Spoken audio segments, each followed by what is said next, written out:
Hey folks, Bo Cordle here with Inside the Control Room, and today we're inside the control room at the American Cancer Society in Atlanta, Georgia. We just did a podcast with Andy Huff, producer, and Dan's going to talk to us about their control room here. Dan, what's your role here, and show us what you got.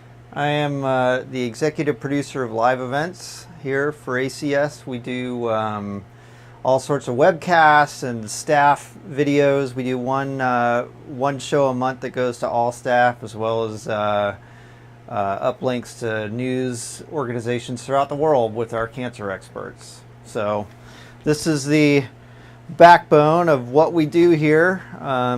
When I got here almost 5 years ago now, there was an 8-foot tall rack in this corner that was full of gear, as well as all these blank spaces in the console were full of gear, and we've been able to consolidate everything down into this road case now that pretty much does everything we want. When we go on the road, I take the intercom stuff out of the rack and put it in there and put the covers on and throw it on a truck, and we can go live multicam from anywhere in the world.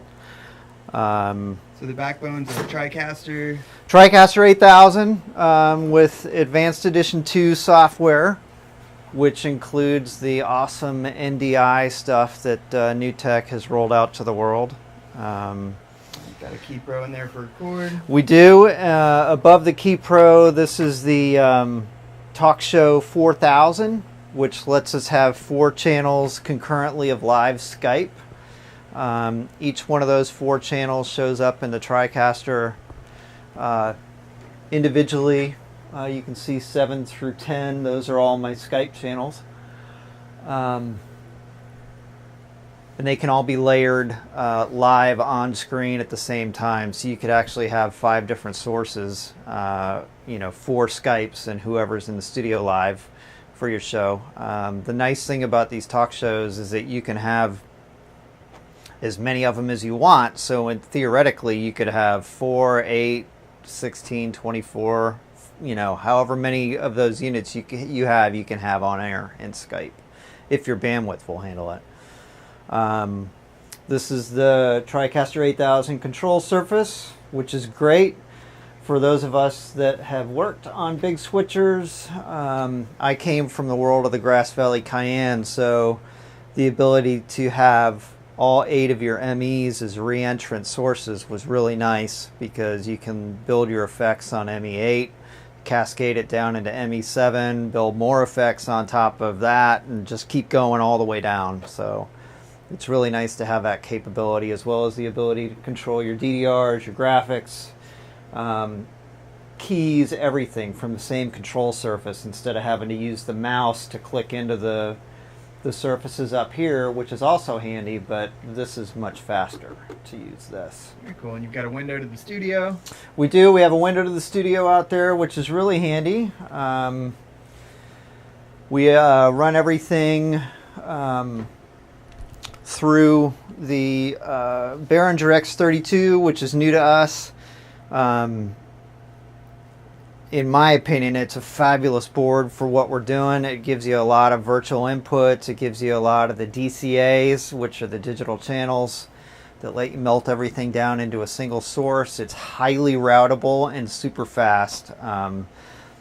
My only wish is that we would have gotten the wide one with all the channels layered out instead of on different layers. But as you can see, we were tight on space, so we couldn't do that. All the cameras out there in the studio are Sony 300s that we run through the RMB 170s, which are amazing little paint boxes. They do everything that the big CCUs do, with the exception of passing intercom.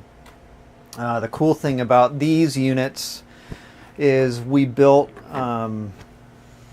adapters to go from here to wherever you want to go. Sony would normally charge you, they have a proprietary cable that they use, it's a 9-pin, and they want about $2,000 for 100 feet. We were able to build our own adapters. Oh wow, so that just goes to a Yeah, what I did is I found the pinout of the CCUs and the cameras, an adapted Cat5 cable with little RJNs on it.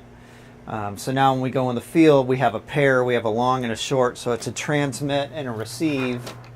You take your pair and hook them up to just standard Cat5 through the little junctions, and the Cat5 cable you can get for pennies per foot. And so far we've tested them.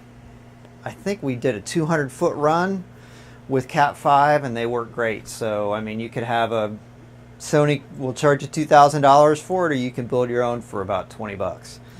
But if anybody wants the pinouts, it's on my LinkedIn page. Just look me up, Dan Hodlick, on LinkedIn.com, and it's free, so I'm happy to help everybody out. Awesome. So from the TriCaster, you go. You have a fiber link to Encompass, is that right? We do. That's hidden back here. We use a. We actually have two different ways of getting out. The Drake is an ASI encoder. And the reason we went ASI is the encoder decoder links that we have to our satellite farm are SD. So what the Drake does is it allows us to take that same SD signal on the fiber and spin down two high-def ASI streams down the same pipe. So it's a way for organizations and facilities like us that may not have the budget or the flexibility to push an HD fiber to spin high def, down the same pipe.